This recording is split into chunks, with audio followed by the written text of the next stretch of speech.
नमस्कार साथियों, आप सबका पुनः स्वागत है श्रद्धा एस्ट्रो ज्योतिष में। आज हम लोग डिस्कस करने वाले हैं मेष लग्न के होरा वर्ग।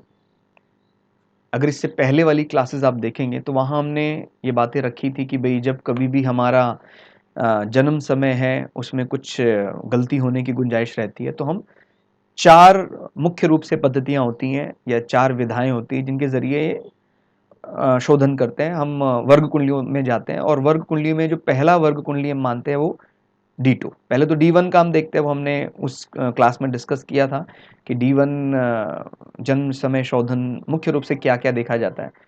फिर D2 की जहाँ तक बात करते हैं तो D2 अलग अलग लग्नों में अलग अलग बॉडी के करैक्टरिस्टिक्स की बात करता है, क्या क्या चीज़ उसमें दिखाई देती हैं। तो पहले तो हमने D1 से समझ लिया कि भाई जैसे आज की क्लास में हमने मेष लग्न के होरा वर्ग की बात की, तो मेष लग्न का क्या करैक्टरिस्टिक्स है वो हमने देख लिया।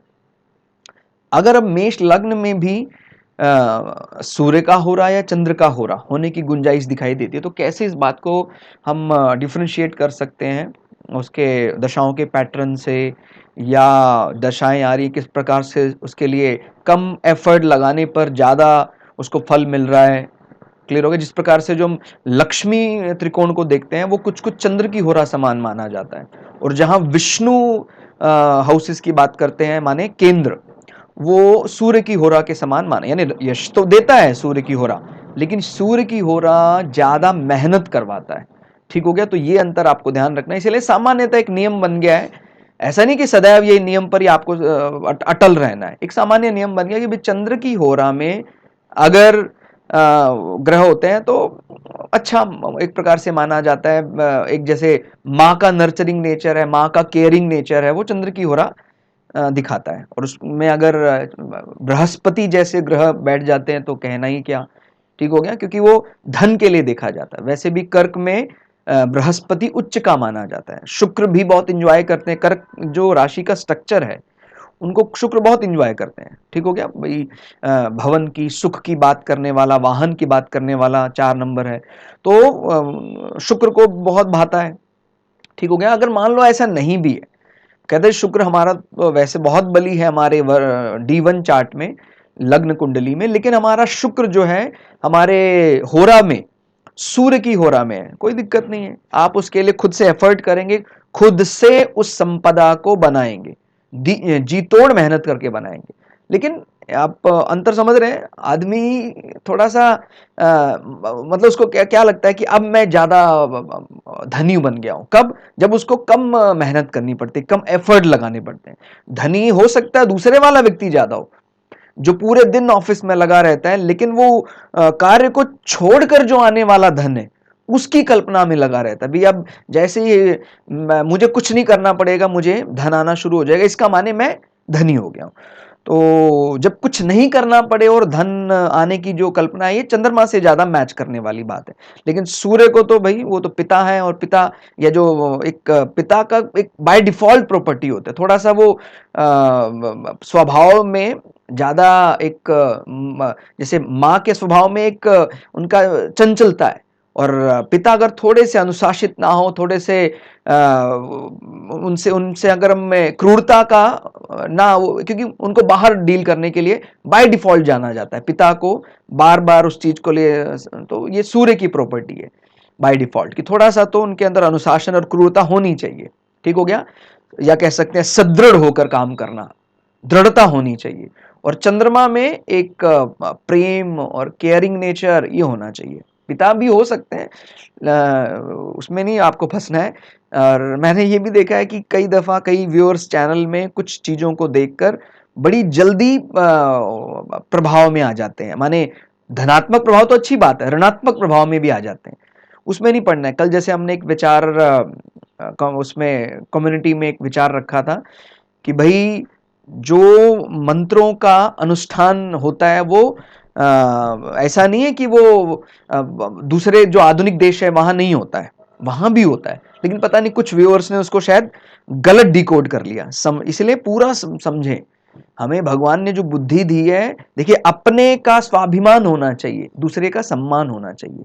ठीक हो गया। अगर मुझे किसी किसी एक वर्ण विशेष में भगवान ने पैदा किया है, उसका सदैव मुझे स्वाभिमान होना चाहिए, लेकिन दूसरे का अपमान तो नहीं कर सकते हैं, दूसरे का सम्मान होना चाहिए। जिस सभ्यता संस्कृति देश में मैं पैदा हुआ हूं, उसका सदैव स्वाभिमान, मैं भारतीय हूं, मैं स्वाभिमान तो होगा ही, लेकिन दूसरे का अपमान नहीं करना चाहिए। ठीक हो गया?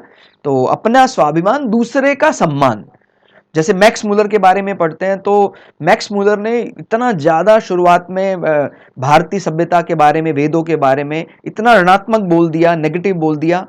बाद में जब उसको रियलाइज हुआ, उसने पूरा अच्छे से पढ़ा वेदों को, उसको लगा यार मैं किस मुंह से अब उस शब्दों को वापस लूं, मैंने इतना बुरा बोल दिया। तो मैक्स मुलर ने बोला मैं भारत अब, मतलब उनको बोला कि सर आप भारत क्यों नहीं जाते हैं?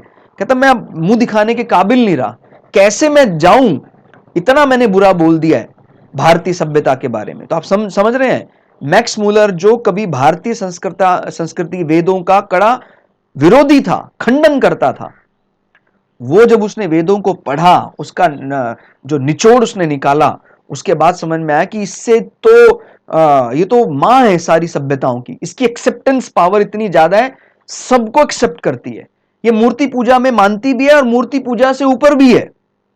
भाई हमारे यहाँ साकार जो पूजा करना चाहता है साकार, और कोई बुत परस्ती नहीं करना चाहता है ना करे, वो निराकार की उपासना करे। लेकिन भारतीय दर्शन में ऐसा नहीं कि उसको मार दो जो बुत परस्ती करता है, सार्वभौम में सारे दर्शन का समायोजन भारतीय संस्कृति या सनातन पद्धति में हमें देखने को मिलता है। सभी रूप कर रहे हैं। भाई कोई खाली निराकार में मानता है, वो भी भारतीय दर्शन का ही मानते हैं प्रकार, और कोई बुत परस्ती करता है, कोई मूर्ति में मानता है, वो भी भारतीय उसका है। कोई कहते नहीं ये अलग है, वो एक ही है, वो जाना उसी के पास है सबको। ठीक हो गया? तो हम आदर्श की कल्पना में ही जी रहे हैं सिर्फ, भाई वो हमसे तो कभी गलती नहीं हो सकती। अरे हम गलती के पुतले हैं। इसलिए कोई भी विचार बड़े सोच समझ के हमें उसका उत्तर देना चाहिए। कोई भी शब्द ऐसा ना निकले जिससे बाद में हमें पछताना पड़े, क्योंकि देवता सदैव हमारे कर्मों को टटोलते रहते हैं, और जैसे ही हमारा पुण्य खत्म हो जाता है और पाप एक्टिव हो जाता है, तो फिर गड़बड़ हो जाती है। तो फिर जितना यश कमाया है सब तुरंत में धूमिल हो जाता है। इसलिए बात का ध्यान रखना चाहिए कि बहुत एक साधक के समान, एक महासागर के समान कभी भी अपनी सीमाओं का उल्लंघन नहीं करना चाहिए। कितना जल है महासागर के पास, कितना उसको ज्ञान कह ले, लेकिन कभी भी अपनी सीमाओं का उल्लंघन नहीं करता है। तो इसलिए हर विचार का आदर करें, चाहे अपने को थोड़ा समझने में ज्यादा समय लगता है, वो तो मैं खुद कहता हूं, मुझे संसार में कहां समझ में आया कुछ, लेकिन सभ्यताओं का सदैव सम्मान करते हैं, सभी जातियों का, सभ्यताओं का। कहता जी एस्ट्रोलॉजी में मैं इतना मानता हूं, इतना नहीं मानता। हमारे मानने ना मानने से क्या होता है? कबूतर की तरह आंख बंद कर लेंगे तो बंद थोड़ी हो जाएगा। जैसे एस्ट्रोलॉजी में बृहद पराशर होरा शास्त्र में ही एस्ट्रोलॉजिकल वर्णों का उसका वर्णन मिलता है कि जैसे भाई हमारा एस्ट्रोलॉजिकल वर्ण ब्राह्मण है, एस्ट्रोलॉजिकल वर्ण शूद्र है, एस्ट्रोलॉजिकल वर्ण क्षत्रिय है, एस्ट्रोलॉजिकल वर्ण वैश्य है। सबको इस एस्ट्रोलॉजिकल वर्ण का स्वाभिमान होना चाहिए। मेरा एस्ट्रोलॉजिकल वर्ण अगर शूद्र है, मैंने कई बार समझाया है, उसका अलग एडवांटेज है। लेकिन अगर कोई डिवाइड इन पॉलिसी में ग्रसित है, उसका क्या कर सकते हैं? भगवान उसका भला करें, उसकी बुद्धि को जल्दी निर्दोष करें। ठीक हो गया? इसलिए इस प्रकार की डिवाइड इन पॉलिसी में नहीं आना है कि सर वो विभेद क्यों है, ये समझो आप इसको। भाई मैं पैशनेट हूं, मैं अच्छा जानकार हूं, मैं कर्म प्रधान या मशीनरी का अच्छा जानकार हूं, ट्रबल शूटर हूं, बहुत बढ़िया है। मैं शुद्र बुद्धि रखता हूं, उसमें किसको क्या बुराई है? मैं एक्सेप्ट करता हूं इस चीज को, और मैं व्यापार को अच्छे से समझ सकता हूं। मैं 25 पैसे प्रति प्रोडक्ट पर अगर मुनाफा कमाता हूं, इतने करोड़ रुपए कमा लूंगा, इस बारीक बुद्धि को समझता हूं, इस व्यापार बुद्धि को समझता हूं। वैश्य मेरा वर्ण है, क्या दिक्कत है? इसका स्वाभिमान है मुझे। मैं देश, ध्यान दीजिएगा, क्षत्रिय माने खाली जंग लड़ना नहीं। जंग कई दफा हमें लगता है अपनों को मार दिया वो क्षत्रिय नहीं। क्षत्रिय के नियम है, उसके लिए प्रेम की पराकाष्ठा उसके उसमें रहेगा सदैव। राष्ट्र के लिए प्राणों को न्यौछावर करने की भावना जिसके अंदर है, निस्वार्थ भावना से जो व्यापार कर सकता है वो क्षत्रिय है, वो वैश्य है। ठीक हो गया? और जो निस्वार्थ भाव से देश के लिए प्राणों को त्याग सकता है वो क्षत्रिय है। जो निस्वार्थ भाव से लगा रहता है काम में, और एक किसी भी कोई सॉफ्टवेयर में दिक्कत है, किसी भी सिस्टम में कोई फॉल्ट आ गया, उसको फाइंड कर सकता है, वो एक अच्छा शूद्र है और ईश्वर की उपासना में ब्रह्म परमात्मा में ही लगा रहता है, वो एक अच्छा ब्राह्मण है। ठीक हो गया। तो सबसे स्नेह करना जिसको आता है वो एस्ट्रोलॉजी में पढ़े, और जिसको नहीं आता है स्वतंत्र है। ठीक हो गया। इसलिए कबूतर की तरह अपने आप आंख बंद करने से वो चला जाएगा ऐसा नहीं है। ठीक हो गया। सबको सबको सम्मान देना है और अपना स्वाभिमान करना है। ठीक हो गया। इस प्रकार से मुझे एक हफ्ते पहले हमने एक बातचीत की थी और उसमें उन्होंने कहा कि सर ये तो ठीक है, आपने बहुत बढ़िया बताया। फिर मैंने उनको एस्ट्रोलॉजिकल वर्ल्ड के बारे में बताया। कहते जी मैं इसमें नहीं मानती हूँ। अरे मानने ना मानने की बात कौन कर रहा है? हम तो यहाँ प्रॉपर्टी की बात कर रहे हैं। इसका माने हम उस डिवाइड एंड पॉलिसी से ग्रसित हैं, हम फूट डालो राज करो वाली पॉलिसी से ग्रसित हैं। ठीक हो गया। एक्सेप्टेंस की बात जिसको नहीं है, अरे ऐसे तो हम सब भगवान के ही रूप हैं, मेरे अंदर वो आत्मा है, आपके अंदर वो आत्मा है। लेकिन क्या हम अपने आप को आदर्श मान लें? एक तो हम अपने आप को आदर्श मानते नहीं है, फिर आदर्श की कल्पना में जी भी रहे हैं कि मैं आदर्श हूं, फिर मैं नहीं भी हूं, ये समझ में नहीं आता। तो हम मान लेना हम कि ये मैं पैशनेट हूं उस काम के लिए, उसको उसको निखारना चाहिए। मैं मानता नहीं हूं तो उससे क्या फर्क पड़ता है? ठीक हो गया। हमारे मानने ना मानने से क्या एस्ट्रोलॉजी बदल जाएगी क्या? नहीं। इसीलिए अपने को सहर्ष सबसे सार्वभौम्य दृष्टि रखनी चाहिए। ठीक हो गया। तो वो सब पर मान्य है। ऐसा नहीं कि रशियन को हम उन वर्णों में नहीं शामिल करेंगे, करेंगे बिल्कुल करेंगे। भारतीय दर्शन अगर आप पढ़ रहे हैं तो हम हर एक को एक विचार देंगे। ये 4 विचार हम मानते हैं कि भाई आपका ये जो काम करने की शैली है बहुत अच्छी है, इसमें माहिर हैं आप। तो कोई आपको इस प्रकार की ये शैली बता रहा है, उसको आपको तो आनंद लेना चाहिए। ठीक हो गया। तो हमारा चैनल कभी भी किसी भी पंथ को, किसी भी धर्म को, मजहब को ऊंचा या नीचा नहीं दिखाता है और सदैव सबका सम्मान करता है। ठीक हो गया। इसीलिए दर्शन इतना आसान नहीं है जितना हम समझते हैं। ठीक हो गया। और बचना है हमें किस चीज से? डिवाइड एंड पॉलिसी से। फूट डालो राज करो, जिसके हम शिकार हैं। ठीक हो गया। मानना अपना अपना मानना है कि मैं जिस राष्ट्र में पैदा हुआ हूं उस राष्ट्र की संस्कृति का सम्मान करना है, और स्वाभिमान भी है, और दूसरे का भी पूरा पूरा आदर सम्मान करना है। ठीक हो गया। तो आधुनिक में ही हमने एक डाला था कि अगर हम आधुनिकता की बात करते हैं तो हमारे विवाह में जो मंत्रों का, वेद मंत्रों का उच्चारण होता है, इसी प्रकार के मंत्र, वैदिक मंत्र हमारी भारतीय संस्कृति में चलते हैं। इसी प्रकार से अगर हम यूरोप की बात करते हैं, अमेरिका की बात करते हैं, वहां भी यूरोप में भी वेटिकन के जो प्रीस्ट हैं, वेटिकन के पुजारी हैं, वो भी महारानी का जब कभी भी कोई ताजपोशी इस प्रकार के कार्य में सम्मिलित होते हैं। ठीक हो गया। तो आप इस प्रकार से कह के पल्ला नहीं झाड़ सकते हैं कि ये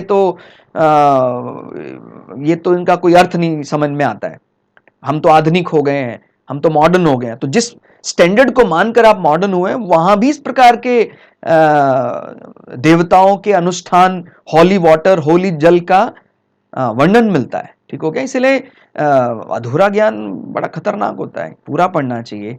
और डिनायल सबसे कड़वी चीज होती है। डिनाय नहीं, बिना कम जानकारी के डिनाय नहीं करना है। एक्सेप्ट तो फिर भी हमने किया, एक्सेप्ट कि भाई मैं विचार करता हूं, अभी मैंने थोड़ा एक्सेप्ट किया, लेकिन डिनाय बिल्कुल भी नहीं करना है। ठीक हो गया। तो अभी मेष लग्न की जहां बात करते तो होरा आप लोगों को पता, हमने पहले भी बताया था, होरा माने D2 चार्ट। ठीक हो गया।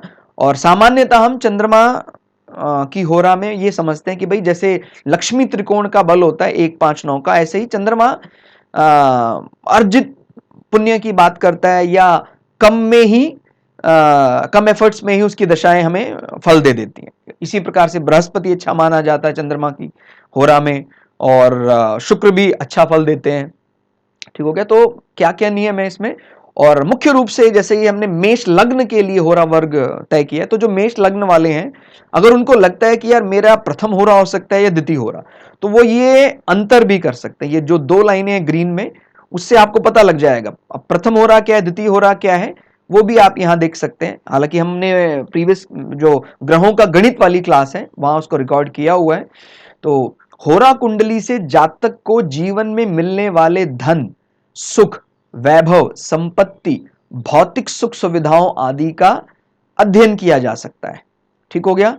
और जैसे मान लीजिए किसी का लग्न मेष लग्न है 11 डिग्री 50 मिनट, ठीक हो गया, 11 डिग्री 50 मिनट।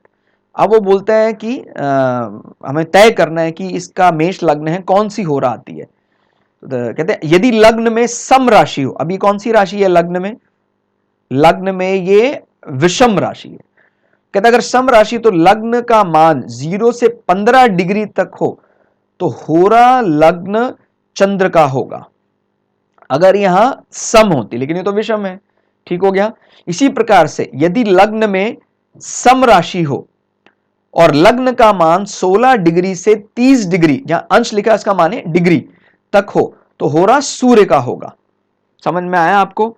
अगर यही लग्न उदित लग्न 2 नंबर हो जाता, ठीक हो गया, 2 नंबर में सपोज 11 डिग्री 50 मिनट का हमारा लग्न होता, तो बोल रहा है यदि लग्न में सम राशि और लग्न का मान 0 से 15 डिग्री तक हो, तो 15 डिग्री से कम है ये 11 डिग्री 50 मिनट, तो हम होरा किसका मानेंगे? चंद्र का होरा। ठीक हो गया। तो अगर किसी का वृषभ लग्न आ रहा है और लग्न उदित 11 डिग्री 50 मिनट में है, तो हम जो D2 चार्ट बनाएंगे उसके लग्न में 4 नंबर को रखेंगे। याद रखिएगा D2 चार्ट में चाहे आप सीधा 2 हाउसेस बना लें, और अगर आप 12 हाउसेस बनाते हैं तो खाली आपको 2 ही में प्लैनेट दिखाने हैं। ठीक हो गया, फर्स्ट में और सेकंड में, बस इनमें ही हमें दिखाने हैं। तो आपको ये बात ध्यान रखनी है। तो जैसे मान लीजिए किसी का होरा में 4 आ रहा है तो दूसरे में 5 आएगा, फिर होरा में 5 आ रहा है तो दूसरे में 4 आएगा। तो इस प्रकार से हमें ये चीजें ध्यान रखनी है। फिर इसमें बात आता है, अब जो हमने एग्जाम्पल चार्ट मेष लग्न का लिया है काल पुरुष की कुंडली के लिए, कहता है यदि लग्न में विषम राशि हो, तो यहां लग्न में कौन सी राशि है? विषम राशि है, और लग्न का मान 0 से 15 अंश तक हो, अंश माने डिग्री, तो अगर हम 11 डिग्री 50 मिनट ले लेते हैं, या कितना अभी 15 डिग्री भी ले लेते हैं, याद रखिएगा जब हम 15 डिग्री लेंगे तो कुछ ना कुछ मिनट तो होगा ही होगा। मान लीजिए मिनट भी नहीं है तो अगर आप ध्यान से देखें कुछ ना कुछ सेकंड होगा। 15 डिग्री 0 मिनट 1 सेकंड, इसको किस में लेंगे आप? ध्यान दीजिएगा, अब ये 15 से एक्सीड कर गया है, इसीलिए चला जाएगा 16 डिग्री से 30 डिग्री वाले पार्ट में। बात समझ में आ गई? क्योंकि 15 डिग्री तक ही ये वैलिड होता है। ठीक हो गया। तो मैंने आपको जो हमने शुद्धि वाली क्लास हमने पढ़ी थी, लग्न शुद्धि, उसमें बात भी बताई थी कि जिसका भी 15 से 16 डिग्री होता है उदित लग्न, उसके D2 चार्ट गलत होने की गुंजाइश ज्यादा होती है। तो उसको कैसे ठीक कर सकते हैं? उसके लिए हम ये बॉडी के कैरेक्टरिस्टिक्स, पहले तो हमने लग्न से मैच कर लिया, लग्न होके समझ में आ गया मेष लग्न है, फिर हम D2 से यहां समझ सकते हैं कि भाई प्रथम होरा में आ रहा है कि द्वितीय होरा में आ रहा है। और याद रखिएगा ये D2 चार्ट ओनली फॉर मेष लग्न। इस प्रकार से हम कोशिश करेंगे कि सभी लग्नों के लिए अलग अलग होरा वर्ग कैरेक्टरिस्टिक्स आप लोगों के सामने रखें, ताकि आप डिफ्रेंशिएट कर पाए अपने अपने चार्ट के लिए।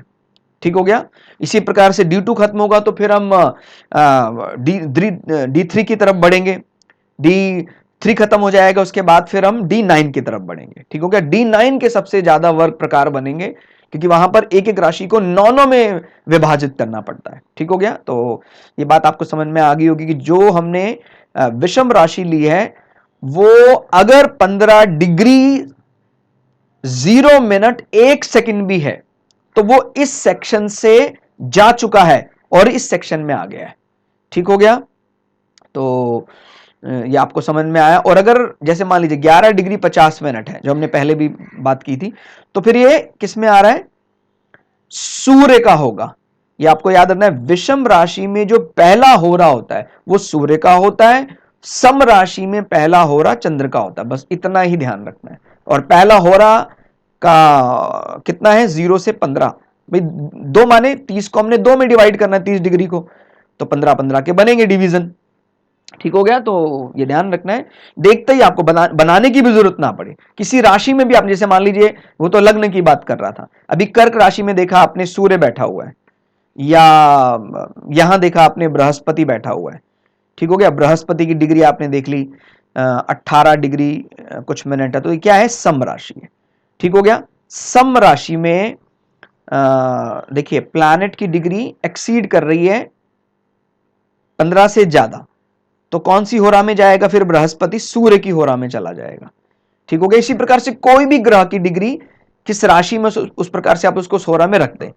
कहते हैं अगर ज्यादा, अब ये कैसे समझते हैं कि भाई ये अच्छा माना जाएगा, कहते हैं अगर ज्यादा प्लैनेट सामान्यता चंद्रमा के होरा में आते हैं तो कुछ कुछ जैसे लक्ष्मी त्रिकोण के फल आते हैं वैसे मिलते हैं, यानी अर्जित पुण्य सीधा मिल जाता है। जैसे हम भाग्यवान कह सकते हैं कि बहुत ज्यादा एफर्ट नहीं करने पड़ते हैं, बना बनाया उसको मक्खन मिल जाता है, आप इस प्रकार से कह लें।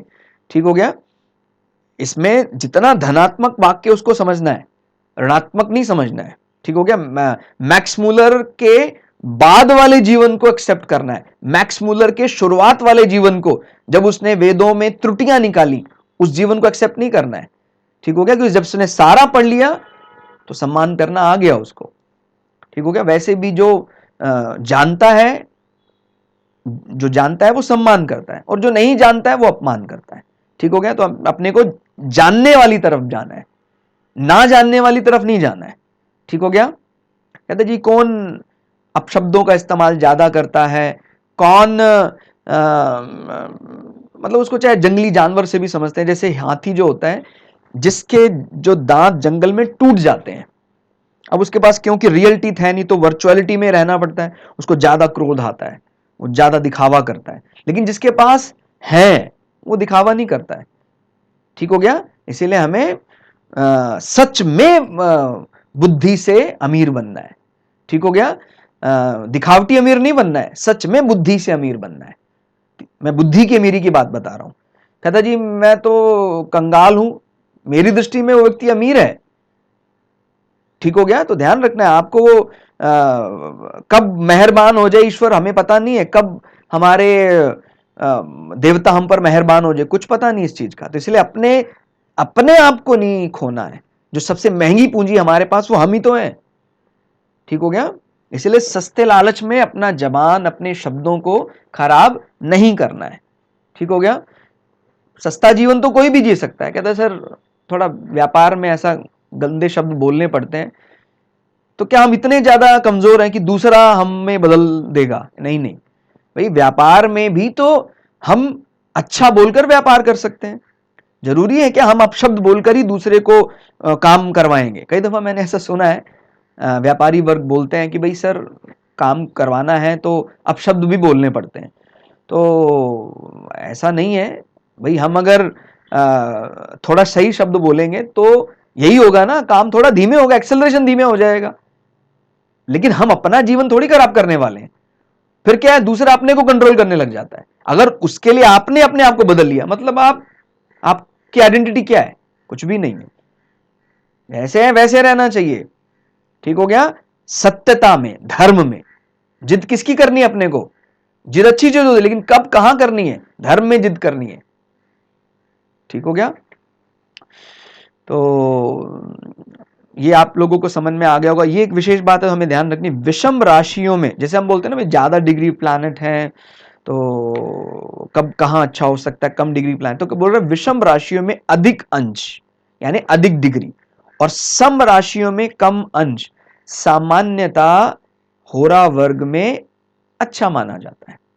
ठीक हो गया, शुभ माना जाता है, मतलब वो क्योंकि चंद्रमा वाले पार्ट में चला जाएगा, और चंद्रमा वाले पार्ट में चला जाएगा तो थोड़ा कम मेहनत से ही अपने को उसका फल मिल जाएगा। बात समझ में आ गई? क्योंकि अगर वो विषम राशि में जाता है, विषम माने 1 3, तो आप देख सकते हैं अधिक अंश विषम में, यहां देखें आप, विषम में अधिक अंश हो गया, यानी 16 डिग्री से 30 डिग्री तक अगर अंश है तो चंद्रमा का हो जाएगा वो, और चंद्रमा का कम माने लक्ष्मी त्रिकोण की तरह काम करेगा वो।